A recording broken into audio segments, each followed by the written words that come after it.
1 subscribe করুন, bell বাটনে click করুন।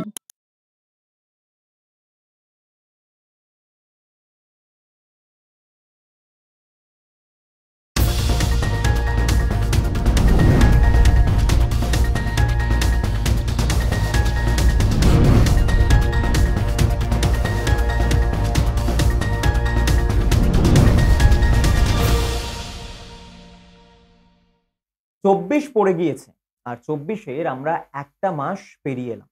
ফেব্রুয়ারি মাসে দাঁড়িয়ে রয়েছে একেবারে প্রথম দিকে। আর এই ফেব্রুয়ারি মাসে চাকরি প্রার্থীরা ঠিক ডিসেম্বর মাসে যখন ব্রাত্য বসু রাজ্যের শিক্ষামন্ত্রী ব্রাত্য বসুর সঙ্গে আলাপ আলোচনায় বসেছিলেন, তখন তারা বেরিয়ে বলেছিলেন সংবাদ মাধ্যমের সামনে যে ফেব্রুয়ারি মাসের মধ্যে নিয়োগ প্রক্রিয়া কেটে যাবে। শিক্ষামন্ত্রী নাকি এমনটাই আশ্বস্ত করেছেন, কিন্তু আদতে এই ফেব্রুয়ারির মধ্যে চাকরির এই যে জট, যে আইনি জট আটকে রয়েছে, মুখ্যমন্ত্রী মমতা বন্দ্যোপাধ্যায় বারংবার বলেন, তাকে আদতে কাটবে? কারণ ব্রাত্য বসু কথা দিলেও সে কথার মধ্যে বোধহয় ফাঁক খুঁজে পেয়েছেন চাকরি প্রার্থীরা। ব্রাত্য বসু বলেছেন যদি সমাধান সূত্র বেরোয় তবে কিন্তু সে আইনি জট কাটবে। এই সমস্ত বিষয় নিয়ে আলোচনা করবে এবং তার সঙ্গে অবশ্যই গুরুত্বপূর্ণ ইন্ডিয়া জোট, যে জোট আরো শক্তিশালী হচ্ছে। রাহুল গান্ধী যে ভারত জোড়ো যাত্রা বাংলা পেরিয়ে আরো বিভিন্ন জায়গায় যাচ্ছে, সেক্ষেত্রে কিন্তু আমরা দেখেছি দিল্লির বুকে কংগ্রেসের সঙ্গে সিপিএম রয়েছে এবং বাংলাতেও তারা কিন্তু জোট সঙ্গী বিগত দিনের, এবং এবার তারা কিভাবে ক্যান্ডিডেট দেবে সেটা তাদের বিষয়। এই বিষয়ে উত্তর নেব। ক্রস কিউর আরো একটি পর্বে আপনাদেরকে স্বাগত।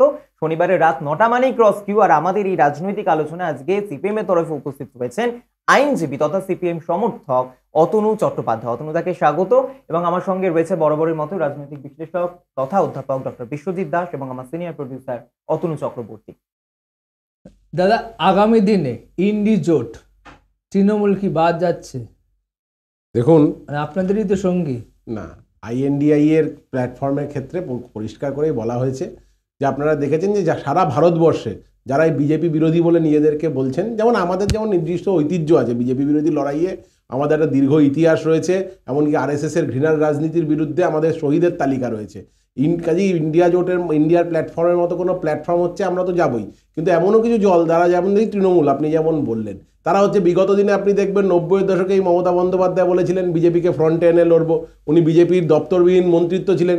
আজকে উনি বলছেন আমি বিজেপি বিরোধী, ওনাকে প্রমাণ করতে হবে উনি বিজেপি বিরোধী কিনা। কাজেই দেখ সেটা আগামী দিনে এবং ওনার যা কাজকর্ম বা যা বক্তব্য এখনকার দেখা যাচ্ছে উনি কতটা বিজেপি বিরোধী তা তো বরাবরই প্রশ্ন ছিল। আপনারা তো বরাবরই বিজেপি বিরোধী, নিশ্চয়ই প্যারালালি তৃণমূল বিরোধী। একদম। এই বাংলায় তৃণমূল যেখানে এত অত্যাচার করছে সিপিএম বলছে, সেখানে দিল্লিতে গিয়ে হাত ধরলেন। দেখুন আমাদেরকে কি বলবেন? দেখুন, আমাদের দলের সর্বভারতীয় নেতা সীতারাম ইয়েচুরি এবং রাজ্যের নেতা মোহাম্মদ সেলিম খুব পরিষ্কার দর্থহীন ভাষায় দুজনে আমাদের নেতৃত্বই বলে দিয়েছেন যে এই বাংলায় তৃণমূল এবং বিজেপি দুজনের বিরুদ্ধে আমাদের ইঞ্চিতে ইঞ্চিতে লড়াই। দুজন নিয়েই তো সিপিএম, নাকি সাধারণ মানুষকে নিয়ে সিপিএম? না, তৃণমূল এবং বিজেপির বিরুদ্ধে আমাদের ইঞ্চিতে ইঞ্চিতে লড়াই লড়বে, একদম লাউড অ্যান্ড ক্লিয়ার স্টেটমেন্ট, এখানে কোনো কিছু বক্তব্য নেই। আর এই রাজ্যের বাইরে তো তৃণমূলের অস্তিত্ব নেই। বিজেপি মাঝে মাঝে একটা দুটো রাজ্যে ভোট কাটাতে নিয়ে যায়, কিন্তু আপনি দেখুন না, মণিপুর থেকে গোয়া সর্বত্র তৃণমূল ভোট কাটিয়ে বরং বিজেপিকে সুবিধা করে দিয়েছে। কাজেই রাজ্যের বাইরে তৃণমূল নেই, আর এই রাজ্যে তো সিপিএম এর অস্তিত্ব নেই। না, এটা আপনি বলতে পারেন যে বিধানসভা বা লোকসভায় সংখ্যার নিরিখে আমাদের অস্তিত্বটা, অবশ্যই এই মুহূর্তে আমরা সংখ্যার নিরিখে এই রাজ্য থেকে লোকসভায় রাজনৈতিক দল, নিশ্চয়ই, তাহলে ভোটের হিসাবেই তো তার বিচার করা হবে না। সিপিআইএমকে আপনি যদি রাজনৈতিক দল শুধু ভোটের হিসাবের বাইরেও, সিপিআইএম সমাজ পরিবর্তনের লড়াইয়ে সিপিআইএমের একটা বিরাট ভূমিকা রয়েছে। কাজে আপনি শুধুমাত্র ভোটের হিসাবে যদি দেখেন, আমরা তো বলছি যে বিধানসভা এবং সংখ্যার নিরিখে আমরা অবশ্যই এই মুহূর্তে সেই সংখ্যা কেন আমরা কোনো সংখ্যাতেই নেই, বা এই রাজ্য থেকে লোকসভায় আমাদের কোনো সংসদ নেই, কিন্তু তারপরেও আমরা রাস্তায় আছি, লড়াইতে আছি। আচ্ছা অতনুবাবু, একদম সরাসরি প্রশ্ন আপনাকে। আপনি বললেন যে তৃণমূল কংগ্রেস রাজ্যের দল, একদম, আপনারা সর্বভারতীয় দল। সর্বভারতীয় ক্ষেত্রে লোকসভায় আপনাদের কটা আসন? লোকসভায় সর্বভারতীয় ক্ষেত্রে আমরা তো বলছি এই রাজ্য থেকে আমাদের নেই, কিন্তু আমাদের কেরালা টোটাল কটা আসন ভারতবর্ষে? 3টে কি 4টে এরকম। তাহলে 3টে নিয়ে আপনারা গর্ব করছেন। সেখানে লোকসভার আসনের বিচারে তো তৃণমূল অনেক বেশি আসন নিয়ে রয়েছে লোকসভায়। তৃণমূল একটা আঞ্চলিক, ধরুন একটা আঞ্চলিক দলের কথা বলছি না, আমি বলছি লোকসভায় প্রতিনিধিত্ব করছে। কতজন মানুষের হয়ে আপনারা প্রতিনিধিত্ব করছেন, আর কতজন মানুষের হয়ে তৃণমূল কংগ্রেস প্রতিনিধিত্ব? তৃণমূল এই রাজ্যের থেকে মেজরিটি মানুষের হয়ে সাংসদ। আমি রাজ্যের কথা ভুলে যাচ্ছি, আমি লোকসভার আসনের নিরিখে। কিন্তু লোকসভায় তৃণমূল তো অন্য রাজ্য থেকে নেই, তৃণমূল তো শুধু এই রাজ্য থেকেই। আপনি রাজ্যের মধ্যে কনসেন্ট্রেট করছেন, তাহলে সেই রাজ্যের ক্ষেত্রে আপনারা যখন সর্বভারতীয় ক্ষেত্রে হাত ধরলেন, তখন মনে হলো না যে তৃণমূল কংগ্রেসের মতো একটা দল আছে, তারপরেও হাত ধরবো? না, বলতে পারছেন তৃণমূল কংগ্রেস থাকলে আমরা নেই। তৃণমূলের সঙ্গে কিন্তু কোনো হাত ধরার ব্যাপার নেই। আমি আগেও বললাম, ইট ইজ আ প্ল্যাটফর্ম। এটার মূল যেটা লক্ষ্য সেটা হচ্ছে, ধরুন যে আফটার ইলেকশন নরেন্দ্র মোদী যেন তৃতীয়বারের জন্য প্রধানমন্ত্রী হতে না পারেন, নির্বাচিত সাংসদরা সেই চেষ্টা করবেন সেই প্ল্যাটফর্মের জন্য। কাজেই তৃণমূলের সেখানে কি স্ট্যান্ড হবে? আজকে আপনি দেখুন তৃণমূল তৈরি হওয়ার পরেও কি আপনার মনে হয় নরেন্দ্র মোদী সরকার করতে পারবে না? না না, এটা কোনো, আপনি যদি গোটা দেশের ভোটের পার্সেন্টেজ দেখেন, এই মুহূর্তে নরেন্দ্র মোদীর সরকার, তার বিরুদ্ধে যে টোটাল ভোট যদি দেখেন, সরকারের সমর্থনে ভোট রয়ে 33-34% ভোট নিয়ে সরকার চলছে। 60%-এর বেশি মানুষ হচ্ছে এই সরকারের বিরুদ্ধে। পশ্চিমবঙ্গে কত % ভোট নিয়ে তৃণমূল কংগ্রেস চলছে? পশ্চিমবঙ্গে সেও তো সংখ্যাগরিষ্ঠ নয়। না, তো তাহলে হচ্ছে এটা তো ডেমোক্রেসির লক্ষণ, ভারতবর্ষের গণতন্ত্রের চেহারাটাই তাই। হ্যাঁ, সেটাই তো আমরা বলছি। কিন্তু বিজেপি তো বহুত্ববাদী রাজনীতির বিরুদ্ধে, বিজেপি তো একদলীয় শাসন চায়। কিন্তু আমাদের বক্তব্য হচ্ছে এই যে 33% ভোট যারা সরকারকে সমর্থন করেছে, 33 থেকে 37, বাকি অংশটা তো তার মানে হচ্ছে কি তারা বিজেপির বিরুদ্ধে ভোট দিয়েছে। রাজ্য রাম মন্দিরের রাজনীতির কি বিপক্ষে? অবশ্যই, মানে মন্দির রাজনীতি, তো আপনাকে একটা জিনিস খুব পরিষ্কার বুঝতে হবে যে ধর্ম এবং রাজনীতিকে এক করলে হবে না। বিজেপি ধর্মের আগুনে হচ্ছে রাজনীতির রুটি সেকতে চাইছে। নতুন ভারতবর্ষ দেখছেন? ভারতবর্ষ তো তার পরম্পরাতে ধর্ম এবং রাজনীতি একসঙ্গে আছে। আপনাকে এই ধর্ম এবং রাজনীতি কবে থেকে আছে? যবে থেকে হচ্ছে এই জনসংঘ বা বিজেপির হচ্ছে ঘৃণার রাজনীতি ছড়ানো শুরু করছে। রাজনীতির ধর্মের আগুনে হচ্ছে না, রাজনীতির রুটি সেকতে চায়। রাম মন্দির দেখতে যাবেন আপনারা? ভাস্কর্য বা স্থাপত্যের কথা বলছেন তো? আচ্ছা, বাবরি মসজিদও তো একটা স্থাপত্য ছিল। একটা স্থাপত্যকে ভেঙে আরেকটা স্থাপত্য তৈরি করা কোন সভ্যতার নিদর্শন? সুপ্রিম কোর্ট রায় দিয়েছে। সুপ্রিম কোর্টের রায়তে কোথাও কি আপনি পেয়েছেন যে ওখানে সুপ্রিম কোর্ট কিসের উপর বলেছে? আস্থা এবং বিশ্বাসের উপর। সুপ্রিম কোর্ট সাথে এটাও বলেছে যে বাবরি মসজিদ ভাঙা হয়েছিল ওখানে, এবং ওখানে যে রাম জন্মভূমি বা সেই বিতর্কিত কোনো জায়গা যে ছিল না, আর্কিওলজিক্যাল সার্ভে অফ ইন্ডিয়ার রিপোর্টেও তা আসছে। আপনি একজন আইনজীবী, আপনাদের এই যুক্তির যদি মান্যতা থাকে, আপনারা আবার গেলেন না কেন কোর্টে? কোথায়? সুপ্রিম কোর্টে যে পক্ষরা মামলা লড়ছিল, ধরুন যে পক্ষরা লড়ছিল, যে রাম জন্মভূমি ন্যাস ছিল বা হচ্ছে ওয়াকফ বোর্ড ছিল, সেখানে তো আমরা পার্টি ছিলাম না, আমরা কি করে যাব? কিছু আইনি জট আমরা দেখতে পাচ্ছি, এবং সম্প্রতি যে ঘটনা আমরা দেখেছিলাম হাইকোর্টে ডিভিশন বেঞ্চেস ভার্সেস সিঙ্গেল বেঞ্চের একটা দ্বন্দ্ব, অভিজিৎ গঙ্গোপাধ্যায় ভার্সেস সৌমেন সেন, যেখানে মেডিকেল যে মামলা, ভর্তি মামলা, সেক্ষেত্রে দেখলাম দ্বিমত। অভিজিৎ গঙ্গোপাধ্যায় যে রায় দিয়েছিলেন সেই রায় খারিজ করে দিল স্পষ্ট ডিভিশন বেঞ্চ, এবং সেখানে অভিজিৎ গঙ্গোপাধ্যায় তারপর মন্তব্য করেছিলেন পক্ষপাত দুষ্ট এবং রাজনৈতিক মতাদর্শ রয়েছে এর পেছনে। আইনজীবী হিসেবে বিষয়টা কোন চোখে দেখবেন? দেখুন, একজন আইনজীবী হিসেবে দুজন বিচারক বা তাদের রায়ের ব্যাপারে, মানে আমাদের সংবিধানে খুব পরিষ্কার বলে, কোনো রায় যদি কারোর অসন্তুষ্ট হয় তিনি উপরের বেঞ্চে যেতেই পারেন। এটা একদম সাংবিধানিক অধিকার। যে পক্ষ অ্যাগ্রিভড হচ্ছেন তিনি অ্যাপিল প্রেফার করবেন, এটা তার সাংবিধানিক অধিকার। এবং বাকি আপনি যেটা বললেন একজন বিচারকের বক্তব্য, কিছু একজন প্র্যাকটিসিং অ্যাডভোকেট হিসেবে একজন হাইকোর্টের জাজের কোনো বক্তব্যের পরিপ্রেক্ষিতে কোনো বক্তব্য আমি রাখতে চাই না। একদম এই জায়গাটা এসে আপনাকে সরাসরি প্রশ্ন করি যে মুখ্যমন্ত্রী বলছেন যে চাকরি দিতে পারছেন না বাম আইনজীবীদের জন্য, তারা চাকরি দেওয়ার ক্ষেত্রে বাধা হয়ে উঠছে। ওনাকে দুর্নীতিবিহীন স্বচ্ছ নিয়োগ করতে কি বামেরা আটকেছে?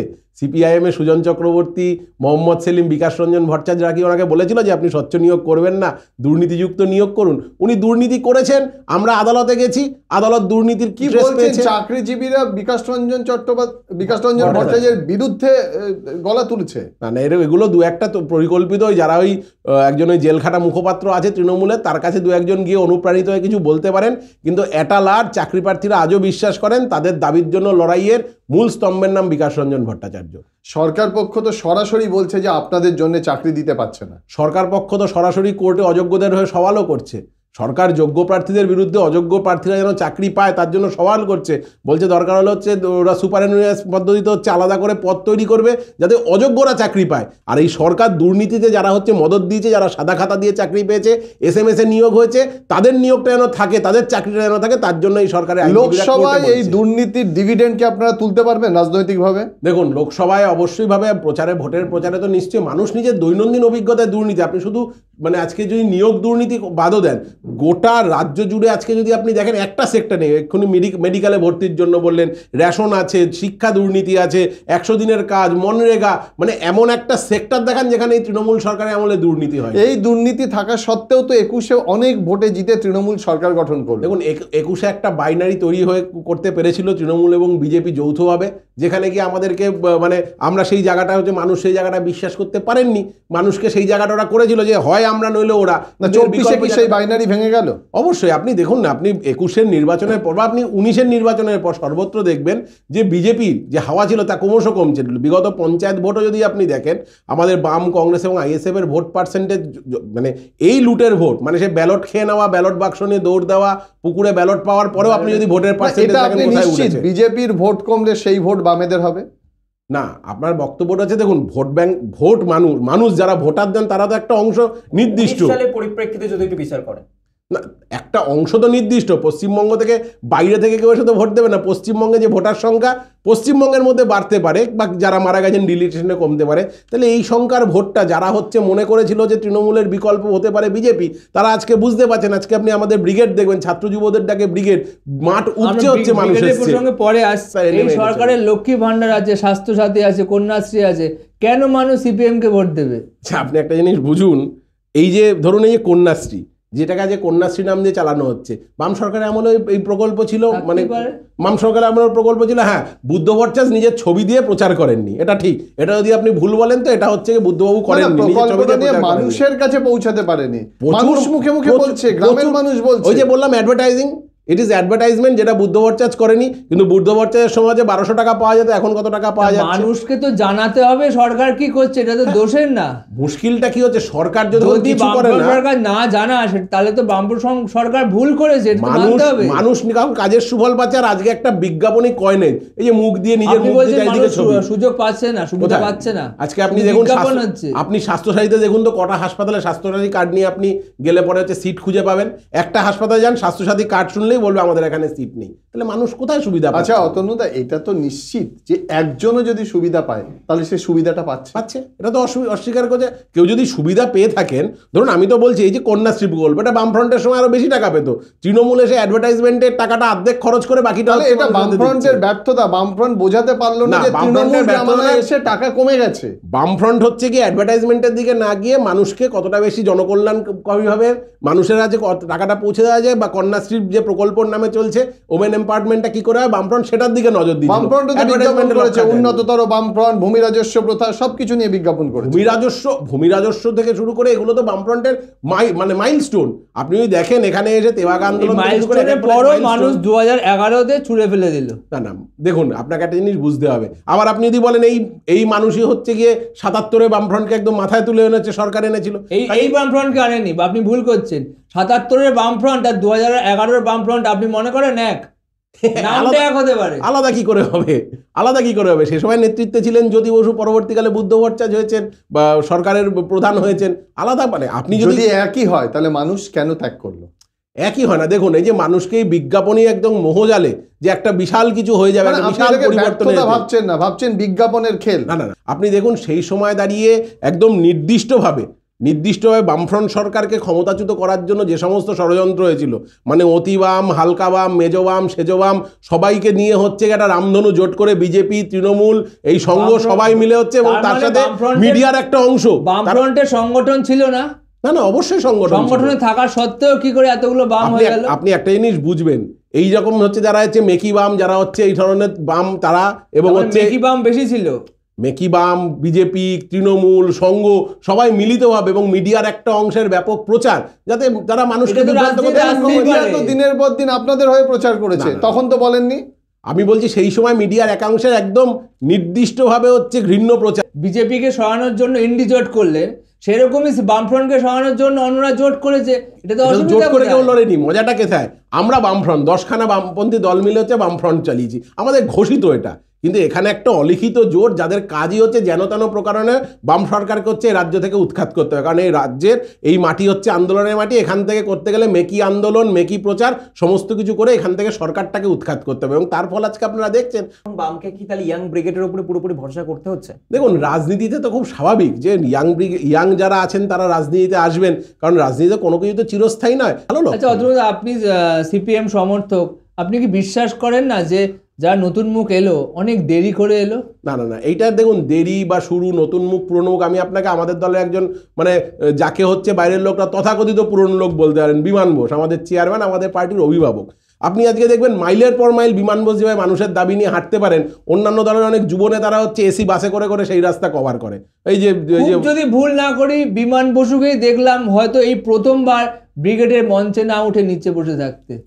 এই লেগাসি আপনি কোথাও পাবেন যে যারা হচ্ছে সিনিয়র তারা জুনিয়রদের মঞ্চ ছেড়ে দেন, কাউকে একজনকে নেতৃত্ব হিসেবে তুলে আর মানে নেতৃত্বকে হবে না হবে তো জনগণ তৈরি করে, তো বসি দেওয়া না যে আমার ভাইপো সে আজকে থেকে নেতা। জনগণকে কি মীনাক্ষী মুখোপাধ্যায়ের মুখটা তৈরি করে দিয়েছেন? দেখুন মানুষ, আপনি এটাকে নাম হিসেবে না দেখে দেখুন যে আগামী দিনে লাল পতাকার লড়াইয়ে একজন শক্তিশালী নেতৃত্বকে মানুষ তৈরি এতক্ষণ করবে। আপনি বুদ্ধ নাম বলছিলেন। বেশ কিছু হ্যাঁ, বদল অবশ্যই। আমরা দেখেছি, সৃজন ভট্টাচার্য থেকে শুরু করে যারা আগে ছিল তারা উভয় তিনি নতুন মুখ এসে, এই মুখগুলো আনার পেছনে কি কোনো কারণ আছে? দেখুন নর্মালি এসএফআই এর ক্ষেত্রে যেটা হয় যে মানে একটা নির্দিষ্ট আমাদের এসএফআই বা ডিওএফআই তে হচ্ছে একটা এজ লিমিট থাকে। ব্রিগেড তো দেখলেন প্রচুর মুখ, প্রচুর মানুষ স্বতঃস্ফূর্তভাবে এসছে, এর ডিভিডেন্ড কি ব্যালট বক্সে পাবেন? দেখুন এটা তো ঠিক যে এই মানুষ যারা ইনসাফ যাত্রা হয়েছে, আমাদের প্রত্যেক মহল্লা মহল্লায় ঘুরে আমরা মানুষকে তাদের বলেছি যে সরকারি না ইনসাফির বিরুদ্ধে ইনসাফ চাইতে আসুন আমাদের সঙ্গে ব্রিগেড মাঠে। মানুষ এসছেন এবং অবশ্যই এটা লক্ষ্য থাকবে এই মানুষগুলো তার মানে না ইনসাফির জ্বালা সহ্য করতে না পেরেই ইনসাফ যাত্রার ডাকে ব্রিগেডে এসছেন। এই মানুষগুলোকে তাদের মতকে যেন সঠিকভাবে ভোট বাক্সে প্রতিফলিত করতে পারেন, সে লড়াই মানে মাঠ থেকে বুথ অব দিয়ে লড়াই তো থাকবেই। বেশ, একেবারে অথনবাবু আলোচনায় থাকবো, তবে সময় এই মুহূর্তে একটা ছোট্ট বিরতি, আপনারাও সঙ্গে থাকুন, ফিরছি বিরতির পর।